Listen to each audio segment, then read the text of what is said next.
Madam बताइएगा, किस तरह फवाद को गिरफ्तार किया गया, रात में जो है वो मजदूर के बच्चों पर आप पर क्या गुजरा है? आज उनको पेश किया है 24 घंटे के बाद और एक FIR सामने आई है जिसमें कहा गया है कि उन्होंने कोई 50 लाख रुपए कोई रिश्वत ली है और दफात जो हैं वो 406 लगाई है और 506 2 और 34।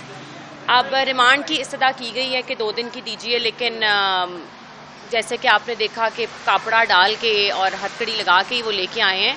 लेकिन सिर्फ मेरी गुजारिश ये IG इस्लामाबाद से कि कल तक मुझे इवन नाउ जब उनको अदालत लाए हैं तो हमें बताया ही नहीं गया कि वो किस केस में मतलूब है और किस केस में उनकी गिरफ्तारी डाली गई है।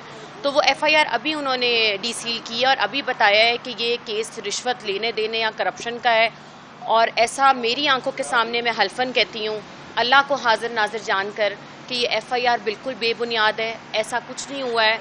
मैं हल्फन बयान देने को तैयार हूँ कि ऐसा उन्होंने अपने टेनोर में ऐसी कोई भी खुर्द-बुर्द नहीं की, और अगर होता तो आपको लगता है कि ये PDM की गवर्नमेंट हमें बख्शती जब इनका टेनोर था सारा का सारा।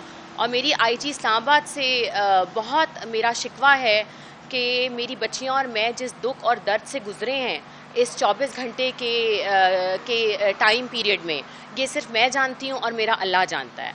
बट एनी हाउ हमें पूरी उम्मीद है कि अल्लाह पाक कोई ना कोई आगे भी 2 केसेस में निकाला है और अब आगे भी अल्लाह ताला कोई ना कोई रास्ता निकालेगा। एक तासुर कहा जा रहा है कि फवाद चौधरी साहब पर प्रेशर था, दबाव था कि इस्तेमाल पाकिस्तान पार्टी में एक्टिव हो जाए, वो नहीं हो रहे थे, क्योंकि आप उनकी यही है क्या इस तरह हुआ लोगों के साथ पार्टी की तरफ से भी और तरफ से? नहीं, ये तो देखें ना, कल फिरदौस आशिक ईवान साहिबा भी कह रही थी कि जी उनकी राहें सीधी नहीं हैं, उनकी ये सीधी नहीं है। पहले तो उनकी राहें पूछें ना, पहले तो उनकी राहें पूछें कि उनकी राहें कहाँ किस पार्टी की तरफ जाती हैं। जिसकी हुकूमत आती है वो उस तरफ चली जाती हैं, जिसके साथ पार्टी बननी होती है वो उस तरफ चली जाती हैं। बेहतर यही है कि इस वक्त हम लोग एक दुख दर्द और एक अजीब सी कैफियत में मुब्तला हैं।